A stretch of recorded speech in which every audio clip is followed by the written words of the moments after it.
Les marchés financiers avec IG Markets, CFD Trading. Bonjour, c'est Gilles du site boursicoté.com. Voici l'analyse technique des principales paires de devises du marché Forex, ainsi que l'analyse de l'or et du pétrole pour les matières premières. Nous sommes aujourd'hui donc le vendredi 7 octobre 2011 et aujourd'hui sur l'euro-dollar nous avons eu nous avons atteint l'objectif ici qui était signalé hier par cette résistance baissière qui définit le trend baissier que nous avons tracé récemment.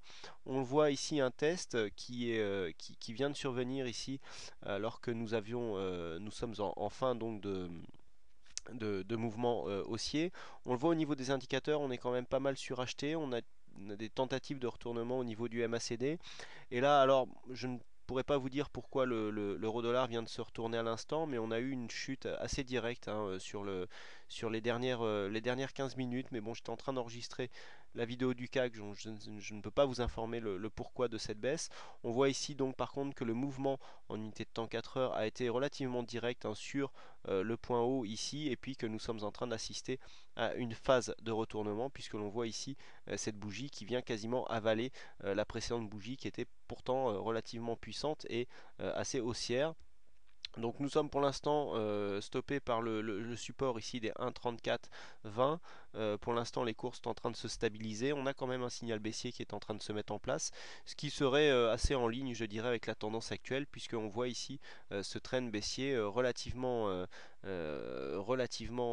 régulier. Et donc ici ce contact qui s'est fait au poil près, hein, puisqu'on voit que au niveau de la résistance ici on a très peu de dépassement, vraiment une toute petite attaque de la résistance baissière qui a provoqué un retournement. On était en plus avec la bolle supérieure ici qui venait elle aussi faire résistance.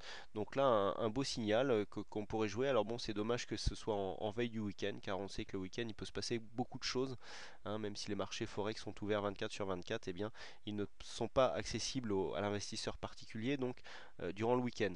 Donc là un signal baissier donc qui pourra peut-être être suivi, qui de plus est dans la tendance de fond, hein.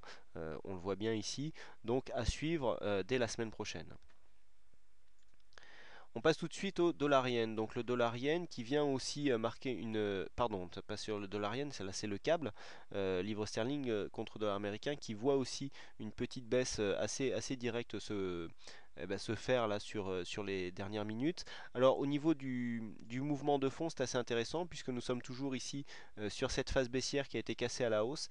Et là un mouvement relativement propre puisqu'on casse à la hausse, on vient rechercher ici la zone comme un support, hein. Au niveau du tracé, on voit que si on réajuste légèrement, notamment par rapport à cette zone de plus haut, on arrivera quasiment à avoir des rebonds ici sous cette ancienne résistance qui est devenue support. Et puis là, on confirme la hausse. Alors la hausse qui n'est pas encore tout à fait confirmée, puisque nous n'avons pas encore cassé ici la zone des 1,5715 qui validerait réellement ici un retournement donc à la hausse des cours et qui pourrait provoquer donc une tendance haussière. Donc en attente de validation des 1,5715, et on voit ici que eh bien, ce retournement a été fragilisé hier parce que le plus bas ici qui correspondait ici au plus bas juste avant la cassure, eh bien, a été lui aussi cassé. Donc attention de ne pas repartir sur une phase de range, hein, comme nous étions ici le câble bien, juste avant cette cassure avec des faux signaux qui étaient survenus. Là, bon ben voilà, on a du mal à remonter. Espérons que ces bougies, on était quand même en dehors des Bollinger. Donc bon, on avait un petit mouvement d'exagération ici. Attention aussi, réintégration des Bollinger pourrait nous donner une continuité et aller tester cette résistance baissière ici qui n'est pas très significative car les points de contact ici sont très éloignés, hein. Donc on manque ici de précision pour vraiment définir une cassure qui pourrait être significative ou pas.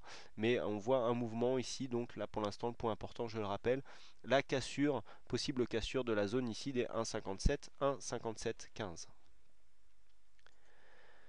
On passe tout de suite au dollar yen, donc le dollar yen qui est en train de valider la cassure ici baissière du support, puisque nous sommes revenus ici sur une zone de support horizontale, hein, 76,60.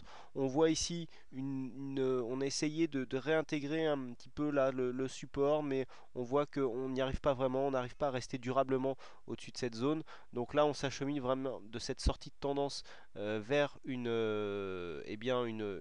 tendance horizontale en range, hein, puisqu'on voit ici la zone des 76,60 qui fait vraiment office de support sur le mouvement. Là on est stoppé là, par la bande de Bollinger supérieure.